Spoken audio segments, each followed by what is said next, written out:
Roma, 2024. El aire en la sala de prensa del Vaticano era denso, cargado de expectación y el zumbido incesante de cientos de cámaras y micrófonos apuntando al estrado. Periodistas de todo el mundo, con sus rostros tensos y sus grabadoras listas, aguardaban la declaración. El cardenal Alessandro Conti, con el rostro surcado por la gravedad de los últimos meses y el peso de una revelación sin precedentes, se ajustó la sotana de seda púrpura. A su lado, el profesor Luca Ricci, un hombre de ciencia acostumbrado a la frialdad de los datos, lucía una mezcla de agotamiento y asombro reverencial. La doctora Isabella Mancini, neuropsicóloga infantil, mantenía una compostura profesional, aunque sus ojos delataban la magnitud de lo vivido. La pantalla gigante detrás de ellos proyectaba una imagen que ya había comenzado a circular por las redes sociales y los noticieros, un códice de pergamino antiguo, abierto en su primera página. El título en arameo antiguo, Testimonium Josephi Fabri, el testimonio de José el carpintero, era visible para todos, una verdad que había permanecido oculta por casi 2 milenios. La voz del cardenal Conti resonó en el vasto salón, pausada y firme, pero con una emoción contenida que rara vez se le veía. Hoy, la Iglesia Católica Romana, en un acto de transparencia sin precedentes y guiada por la providencia divina, reconoce la existencia y autenticidad de un manuscrito que reescribe una parte fundamental de nuestra historia, de nuestra fe. Un manuscrito que fue deliberadamente ocultado por casi 2 milenios, no por malicia, sino por razones pastorales que en su momento se consideraron necesarias. Y todo, hermanos y hermanas, todo comenzó con un niño de 5 años. Retrocedemos 6 meses. Era una mañana templada de septiembre, el sol romano filtrándose suavemente entre las hojas de los árboles en el jardín de infancia Santa María de los Ángeles. Ubicado a pocos kilómetros de la majestuosa plaza de San Pedro, el centro educativo bullía con la algarabía habitual de los niños, sus risas y juegos llenando el ambiente. Sin embargo, la maestra Sofía Bianchi, una mujer de mediana edad con la paciencia forjada en años de lidiar con infantes y una fe inquebrantable, quedó paralizada. Sus ojos, habituados a la inocencia de sus pequeños alumnos, se fijaron en Leo Rossi, un pequeño de apenas 5 años. Leo, con sus rizos castaños desordenados y una mirada inusualmente profunda, casi antigua, para su edad, se había apartado del grupo. Se acercó a una imagen de la Sagrada Familia colgada en la pared del aula, sus ojos color avellana fijos en la figura de José, el carpintero. Lo que Leo pronunció a continuación heló la sangre de Sofía y de las pocas asistentes presentes, deteniendo el tiempo en el aula. Con una voz clara, desprovista de la típica inflexión infantil, el niño dijo, él no murió cuando dicen. Lo escondieron porque sabía demasiado sobre lo que vendría después. Sofía intentó sonreír, su mente buscando desesperadamente una explicación lógica, atribuyéndolo a la imaginación desbordante de un niño o a alguna historia escuchada en casa. Pero Leo continuó hablando, con una serenidad perturbadora que no encajaba con sus 5 años, como si recitara una verdad innegable. Yo era carpintero en Nazaret. Tenía las manos llenas de astillas y el corazón lleno de miedo. Sabía que mi hijo no era mío, pero lo protegí como si lo fuera. Cuando él cumplió 12 años, todo cambió. Recibí la visita de nuevo, la misma luz que me habló en sueños cuando María estaba embarazada. La maestra, con el pulso acelerado y una sensación de irrealidad, no sabía cómo reaccionar.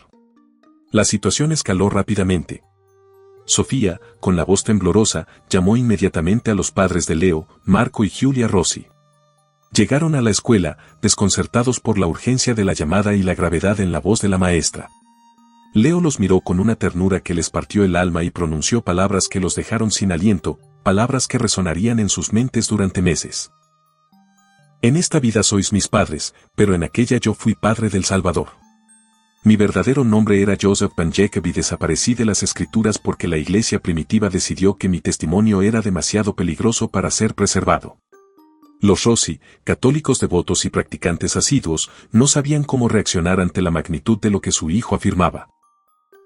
La incredulidad luchaba con un escalofrío de reconocimiento que les recorría la espalda, una sensación de que algo trascendente estaba ocurriendo. Decidieron consultar con el párroco local, el padre Giovanni Ferrara, un anciano sacerdote que llevaba 40 años sirviendo en Roma y era conocido por su profunda sabiduría y discreción. Cuando escuchó el relato de los Rossi, el padre Ferrara sintió un escalofrío que no tenía nada que ver con la temperatura de la sacristía. Había leído sobre casos de niños con memorias imposibles, pero jamás algo tan específico y teológicamente cargado. Esa misma tarde, con manos temblorosas, redactó una carta urgente dirigida al cardenal Alessandro Conti, prefecto de los Archivos Secretos del Vaticano. En ella, solicitaba una audiencia extraordinaria para investigar las afirmaciones de Leo, consciente de que lo que el niño decía podría sacudir los cimientos de la fe y la historia de la Iglesia.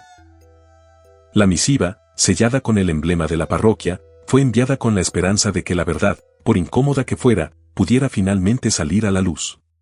La misiva del padre Giovanni Ferrara, cargada de una urgencia inusual y un relato que rozaba lo inverosímil, llegó a las manos del cardenal Alessandro Conti en su despacho del Vaticano. 3 días después, en una sala austera y discretamente vigilada del Palazzo del San Ufficio, Leo Rossi se sentó frente a una imponente mesa de roble antiguo. La atmósfera era tensa, impregnada de la solemnidad que solo los muros vaticanos pueden conferir. Al otro lado de la mesa, el cardenal Conti, con su mirada penetrante, observaba al niño con una mezcla de escepticismo arraigado por años de estudio teológico y una curiosidad científica que no podía ignorar. A su lado, la doctora Isabella Mancini, neuropsicóloga infantil del prestigioso Hospital Bambino Gesù, preparaba meticulosamente su grabadora digital y sus instrumentos de evaluación, su rostro una máscara de profesionalismo inquebrantable, aunque su mente ya procesaba la singularidad del caso.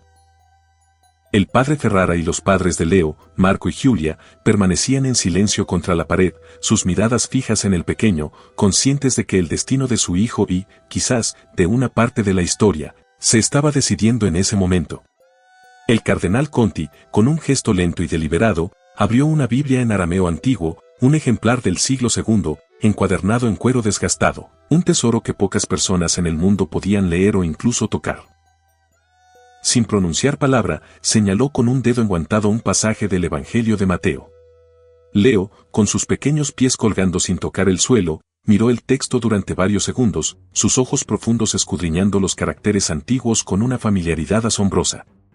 Luego, con una voz clara y sin titubeos, comenzó a traducir con una fluidez que dejó a los expertos boquiabiertos, y José, despertando del sueño, hizo como el ángel del Señor le había mandado y recibió a su mujer. Pero lo que añadió a continuación no estaba escrito en el pergamino, ni en ninguna versión canónica conocida. Pero lo que no dicen es que el ángel me reveló 3 secretos esa noche. El primero fue sobre el nacimiento, el segundo sobre la huida a Egipto. El tercero, ese jamás fue escrito porque pedí que lo mantuvieran oculto.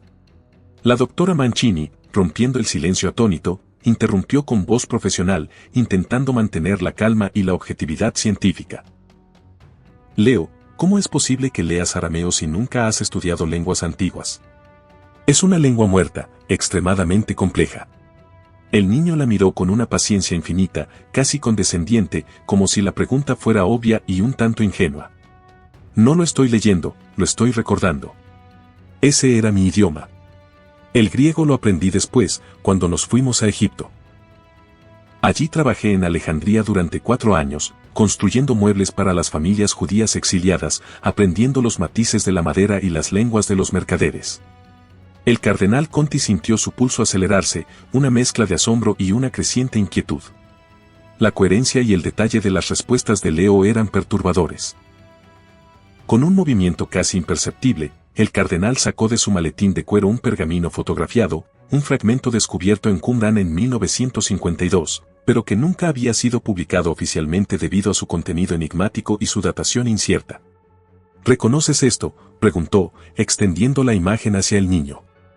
Leo observó la fotografía con una intensidad que parecía trascender el tiempo y asintió lentamente. Es parte de mi testimonio. Lo escribí cuando Jesús tenía 18 años.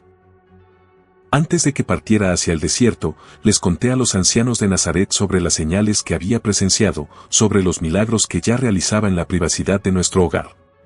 Ellos lo copiaron, pero luego los primeros obispos, en su sabiduría y para proteger la narrativa de la divinidad de mi hijo, decidieron que José debía desaparecer del relato oficial después de encontrar a Jesús en el templo a los 12 años. Mi presencia, mi humanidad, era una sombra que no querían sobre su divinidad. La sesión con Leo se extendió durante 5 horas, cada minuto más asombroso y revelador que el anterior. El cardenal Conti, con la mente en ebullición y la certeza de que estaban ante algo extraordinario, decidió que se necesitaba una prueba definitiva, una que requería la presencia del profesor Luca Ricci, uno de los principales expertos en manuscritos del Mar Muerto de la Universidad La Sapienza, cuya reputación en la autenticación de textos antiguos era incuestionable. Al día siguiente, el profesor Luca Ricci, un hombre de mediana edad con gafas de montura fina y una reputación intachable en el estudio de manuscritos antiguos, llegó al Vaticano. Su rostro, habitualmente sereno, mostraba una mezcla de escepticismo profesional y una curiosidad apenas contenida. Cargaba una maleta metálica con documentos clasificados, cuyo contenido era conocido por muy pocos fuera de los círculos académicos más exclusivos. En la misma sala austera y discretamente vigilada del Palazzo del San Ufficio, el profesor Ricci desplegó sobre la mesa de roble 15 fotografías de fragmentos diferentes. Algunos eran auténticos, provenientes de colecciones privadas y archivos vaticanos, mientras que otros eran falsificaciones modernas, creadas específicamente para esta prueba por expertos en paleografía y química, diseñadas para engañar incluso al ojo más entrenado. Leo, dijo Ricci con voz firme, aunque con un matiz de incertidumbre ante la singularidad de la situación, necesito que identifiques cuáles de estos textos son genuinos y cuáles son falsos. Tu ayuda es crucial para la verdad. El niño, con su calma habitual que contrastaba con la tensión palpable en la sala, examinó cada imagen durante varios minutos, sus pequeños dedos tocando las fotografías con una delicadeza casi reverencial. Su mirada, profunda y penetrante, se detuvo en 3 de ellas. Estos 3 son falsos, señaló sin dudar, su voz resonando con una autoridad que desmentía su edad y que dejó a los expertos boquiabiertos. La tinta está mal. En mi época usábamos una mezcla de hollín de aceite de oliva con goma arábiga, una fórmula que conocía bien por mi oficio. Estos tienen componentes químicos modernos, una composición que no existía entonces. El profesor Ricci sintió que sus piernas temblaban. Los 3 fragmentos señalados eran, precisamente, las falsificaciones que él mismo había encargado crear, diseñadas para ser indetectables. El silencio en la sala era absoluto, solo roto por el suave clic de la grabadora de la doctora Mancini, que documentaba cada palabra y cada reacción. ¿Y este?, preguntó el profesor Ricci, su voz apenas un susurro, mostrando un texto particularmente deteriorado, casi ilegible, que había sido un enigma para los estudiosos durante décadas. Leo lo observó con una nostalgia palpable en sus ojos, una mirada que parecía viajar a través del tiempo. Ese es auténtico. Habla sobre las tradiciones de construcción en Galilea. Yo mismo enseñé esas técnicas a Jesús cuando tenía 8 años. Usábamos madera de sicomoro para las vigas principales y cedro de Líbano para los detalles finos, materiales que traíamos con esfuerzo desde las montañas. La doctora Mancini tomó notas frenéticamente, su escepticismo inicial desmoronándose por completo ante la precisión y la verificabilidad de los detalles. La memoria de este niño no era vaga ni imprecisa, cada detalle podía ser corroborado por la arqueología y la historia. Pero Leo no había terminado. Con una mirada que abarcaba a todos los presentes, una mirada que parecía ver más allá de los muros y los siglos, continuó. Pero lo que realmente quieren saber, lo que ha sido ocultado con más celo, está en un lugar donde nunca han buscado. Existe un manuscrito completo, no fragmentos dispersos. Lo llaman el Evangelio de José. Fue escondido en el año 325, durante el Concilio de Nicea, cuando los obispos decidieron cuáles libros serían canónicos y cuáles serían suprimidos para unificar la doctrina. 37 obispos votaron por destruirlo, temiendo su contenido. Pero 5 se negaron, creyendo en su verdad, y lo ocultaron. El cardenal Conti sintió que el aire abandonaba sus pulmones. La implicación de una supresión deliberada de un evangelio completo, el testimonio del Padre terrenal de Jesús, era una revelación monumental que amenazaba con reescribir la historia de la Iglesia. ¿Dónde está ese manuscrito?, preguntó con voz apenas audible, su autoridad habitual desvaneciéndose ante la magnitud de la revelación. Leo cerró los ojos por un instante, como si estuviera visualizando un mapa antiguo, un mapa grabado en su memoria milenaria. En las catacumbas de Domitila, bajo el 3er nivel, hay una cámara sellada que llaman la cripta del carpintero. Allí está todo lo que fue borrado de la historia oficial, esperando ser descubierto. La tensión en la sala era casi insoportable. La posibilidad de que un evangelio perdido, el testimonio directo de José, pudiera existir y ser recuperado, era una idea que desafiaba todo lo que creían saber sobre los orígenes del cristianismo. La expedición era ahora inevitable, una búsqueda de la verdad que no podía ser pospuesta. 48 horas después de la impactante revelación de Leo, un equipo especializado descendía hacia las profundidades de las catacumbas de Domitila, ubicadas en la antigua Vía Ardeatina, en las afueras de Roma. El cardenal Alessandro Conti había obtenido autorización directa del Santo Padre para realizar la excavación de emergencia, una decisión sin precedentes que reflejaba la gravedad y la credibilidad de las afirmaciones del niño. Junto a él iban el profesor Luca Ricci, la doctora Isabella Mancini, dos arqueólogos de la Pontificia Comisión de Arqueología Sacra y, por supuesto, Leo. El niño había insistido en acompañarlos, declarando con su habitual serenidad: sin mí no encontrarán la entrada. Los padres de Leo, Marco y Giulia Rossi, habían firmado un acuerdo de confidencialidad absoluta, conscientes de que su vida y la de su hijo habían tomado un giro extraordinario e irreversible. Leo, con un casco de explorador adaptado a su pequeña cabeza y una linterna frontal iluminando su camino, caminaba con una seguridad asombrosa entre los corredores laberínticos, estrechos y húmedos, llenos de nichos funerarios del siglo III. Mientras el equipo consultaba mapas digitales y escáneres de georradar de última generación, Leo se detuvo abruptamente frente a una pared aparentemente ordinaria, decorada con un antiguo fresco del Buen Pastor, casi desvanecido por el tiempo. «Es aquí», anunció con certeza, su voz resonando en el silencio sepulcral de las catacumbas. El doctor Andrea Rossi, el arqueólogo jefe, un hombre de ciencia pragmático y escéptico, examinó la pared con incredulidad. «Leo», dijo, su voz teñida de impaciencia, «según nuestros registros y los escáneres, detrás de esta pared solo hay roca sólida. No hay cámara alguna. Es una sección de la catacumba que termina aquí». El niño sonrió con una paciencia infinita, una sonrisa que parecía contener la sabiduría de los siglos. Esa era la idea. Toquen el tercer cordero del fresco, el que tiene una marca en la pata derecha. Presiónenlo hacia adentro mientras rotan la piedra angular superior 3 veces en sentido contrario a las agujas del reloj. Los arqueólogos intercambiaron miradas escépticas, pero la autoridad del cardenal Conti y la inexplicable precisión de Leo hasta el momento los obligaron a seguir las instrucciones.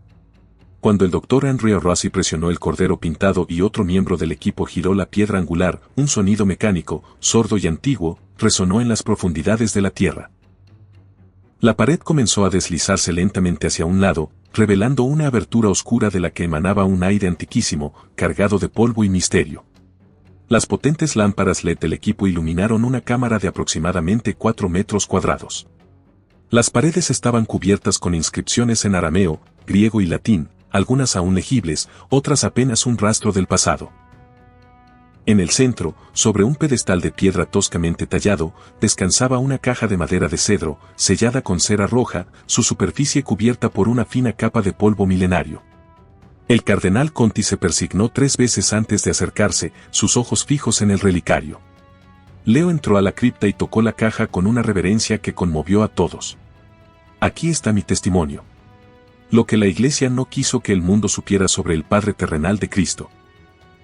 Con extremo cuidado, el equipo transportó la caja de cedro hacia un laboratorio de restauración de alta seguridad en los museos vaticanos. Bajo condiciones de humedad y temperatura controladas, la doctora Sofía Gallo, especialista en preservación de manuscritos antiguos, comenzó el delicado proceso de apertura. Las cámaras de alta resolución grababan cada movimiento, mientras Leo observaba desde detrás de un cristal protector, su rostro inexpresivo, como si ya supiera lo que contenía. Cuando la tapa finalmente cedió, el equipo contuvo la respiración. Dentro había un códice de pergamino de aproximadamente 50 páginas, milagrosamente preservado por la atmósfera sellada de la cripta. La primera página mostraba un título en arameo antiguo que el profesor Luca Ricci tradujo con voz temblorosa: Testimonium Josephi Fabri. El testimonio de José el Carpintero, escrito en el año 28 del reinado de César Augusto. Leo habló sin que nadie le preguntara. Ese es el año 16 después del nacimiento de Jesús. Lo escribí cuando supe que mi tiempo en esta tierra se acercaba a su fin. El profesor Ricci hizo cálculos rápidos. Si Jesús nació aproximadamente en el año 4 antes de nuestra era, el manuscrito dataría del año 12 de nuestra era, exactamente cuando José desaparece de los relatos evangélicos canónicos. Las pruebas de datación por radiocarbono comenzaron inmediatamente, mientras el equipo empezaba a fotografiar y traducir el contenido. La primera revelación fue demoledora. José no había muerto cuando Jesús tenía 12 años. Había vivido hasta que su hijo cumplió 18 años, presenciando eventos extraordinarios que los evangelistas canónicos decidieron omitir. En el manuscrito, José describía con precisión aterradora fechas específicas de eventos milagrosos realizados por el joven Jesús en la privacidad del taller de carpintería. En el día 5 del mes de Elul, en el año 14 de Augusto, mi hijo restauró la vida a un gorrión que había caído muerto del nido. Lo sostuvo en sus manos durante 3 minutos y el ave voló nuevamente. Ese día comprendí verdaderamente quién habitaba bajo mi techo. El cardenal Conti cerró los ojos. Según los cálculos, esa fecha correspondía exactamente a un evento mencionado en el apócrifo Evangelio de Tomás, un texto que la Iglesia había rechazado como falso durante 17 siglos. Durante las siguientes semanas, el equipo del Vaticano trabajó día y noche, inmerso en la traducción del Testimonium Josefi.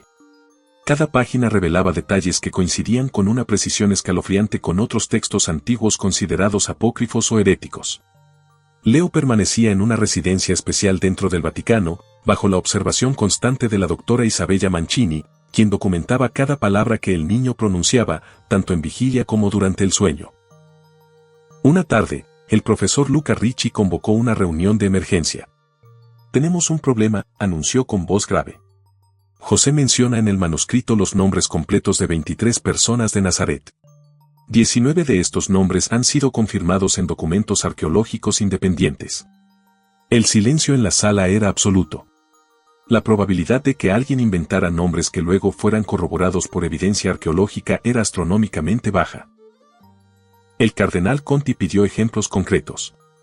Ricci citó a Eleazar ben Simón, alfarero, y Miriam bat Johanan, partera, nombres que habían sido verificados por estelas funerarias y papiros fiscales. Leo, jugando en un rincón, levantó la vista. Eleazar era amigo mío. Miriam ayudó cuando María tuvo complicaciones después de nacer Santiago, el hermano de Jesús. Todos ellos fueron testigos de quién era realmente mi hijo, pero se les pidió que guardaran silencio. La doctora Mancini sintió un escalofrío. La memoria de este niño no era vaga ni imprecisa. Ricci añadió, José menciona un eclipse lunar visible desde Nazaret el día que recibió la segunda visitación angélica. Los cálculos astronómicos confirman un eclipse lunar el 23 de marzo del año 5 antes de nuestra era. El manuscrito revelaba por qué José había sido borrado de la narrativa cristiana. Describía un evento cuando Jesús cumplió 17 años, considerado demasiado perturbador. En el año 27 de Augusto, en el mes de Tisri, mi hijo me reveló el propósito completo de su misión. Me mostró visiones del futuro, su muerte en la cruz, su resurrección y algo más que me hizo temblar de terror. Me dijo que yo no debía presenciar su sacrificio, que mi papel era proteger su infancia y juventud, pero que debía partir antes de que comenzara su ministerio público. Me reveló que mi muerte no sería natural, sino un acto de mi propia voluntad en obediencia al plan divino. El equipo quedó paralizado. José describía un suicidio teológicamente justificado. Leo explicó, no fue suicidio en el sentido moderno, fue obediencia. El ángel me dio a elegir. Podía quedarme y ver a mi hijo ser torturado y asesinado, o podía partir en paz antes de que eso ocurriera. Elegí la segunda opción. Fue un acto de misericordia divina. El cardenal Conti comprendió por qué este texto había sido suprimido. El manuscrito continuaba. Partí de este mundo en paz, en presencia de mi hijo y de María, en el año 28 de Augusto. Jesús puso sus manos sobre mi pecho y me dijo, Padre terrenal, tu trabajo está completo. Ve en paz y espera el día en que todos los justos sean levantados. Ricci verificó las fechas.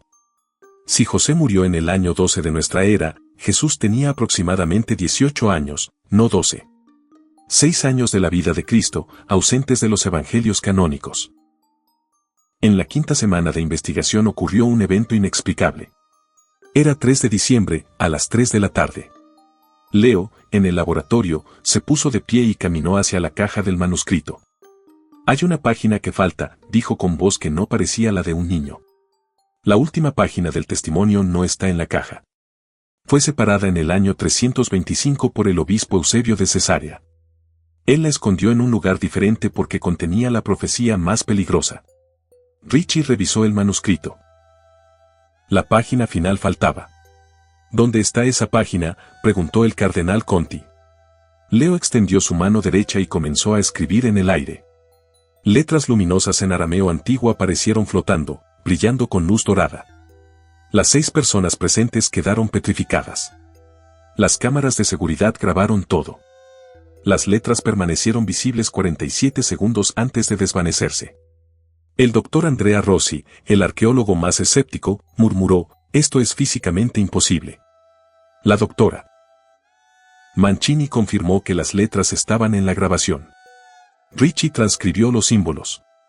La traducción preliminar era aterradora. La página final está donde comenzó todo, bajo la piedra del primer altar, en la ciudad de la Anunciación. Leo colapsó, cayendo en un sueño profundo de 18 horas. Cuando Leo despertó, no recordaba nada del fenómeno luminoso. El equipo del Vaticano ya había organizado una expedición urgente a Nazaret. La ciudad de la Anunciación solo podía referirse a la Basílica de la Anunciación. Con autorización de la custodia de Tierra Santa, el equipo llegó a Nazaret una semana después. Bajo el altar principal, en una cripta arqueológica, Leo se acercó a una losa de piedra caliza. «Aquí», dijo simplemente. Los arqueólogos levantaron la losa. Debajo había un pequeño nicho sellado con argamasa romana antigua. Dentro, envuelta en lino del primer siglo, estaba la página perdida.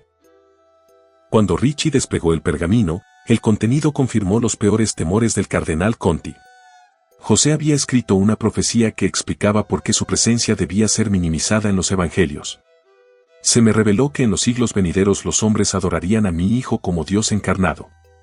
Algunos cuestionarían su divinidad por tener un padre terrenal tan presente en su vida. Por eso debo desaparecer del relato después de su juventud para que no haya confusión. Mi papel fue ser el guardián de su humanidad mientras era niño. Pero su divinidad debe brillar sin la sombra de una figura paterna terrenal. La página continuaba: también se me mostró que en el año 2000 después de su nacimiento, cuando la fe esté dividida y muchos duden, un niño recordará mi testimonio. Ese será el momento en que el mundo debe saber la verdad completa, que Jesús fue plenamente humano y plenamente divino y que ambas naturalezas son igualmente sagradas. 3 meses después del descubrimiento, el Vaticano convocó un sínodo extraordinario. Los hallazgos eran imposibles de ignorar: un manuscrito auténtico del siglo I, verificado por múltiples laboratorios, con información corroborada por evidencia arqueológica e histórica, y un niño de 5 años cuyas memorias imposibles habían guiado cada paso. El cardenal Conti presentó el caso al Santo Padre. Su Santidad concluyó: no podemos simplemente enterrar esto nuevamente. El fenómeno luminoso fue presenciado por 6 personas y grabado. Las pruebas de radiocarbono son concluyentes. Los nombres, las fechas, los eventos astronómicos, todo coincide. Y Leo, ese niño, sabe cosas que ningún ser humano de 5 años podría saber. La decisión papal fue salomónica. El Testimonium Josephus sería publicado académicamente, con un prefacio teológico. No sería canónico, pero tampoco suprimido. La Iglesia reconocería que José había sido minimizado por razones pastorales, pero que su papel completo merecía ser conocido. Leo Rossi fue examinado 2 años más. A los 7 años, las memorias comenzaron a desvanecerse. Ya no recuerdo los detalles, confesó a la doctora Mancini. Solo sé que una vez fui carpintero, que amé a un hijo que no era mío por sangre, pero era mío por elección, y que mi mayor orgullo fue protegerlo hasta que estuvo listo para cambiar el mundo. El profesor Richie publicó el testimonio recuperado. La comunidad académica se dividió, pero nadie pudo refutar la evidencia. En una entrevista final, el cardenal Conti reflexionó: quizás José desapareció de las escrituras, no porque fuera menos importante, sino porque su amor era tan completo que estaba dispuesto a borrarse a sí mismo para que la divinidad de su hijo pudiera brillar sin obstáculos. Ese es el amor más puro que un padre puede ofrecer.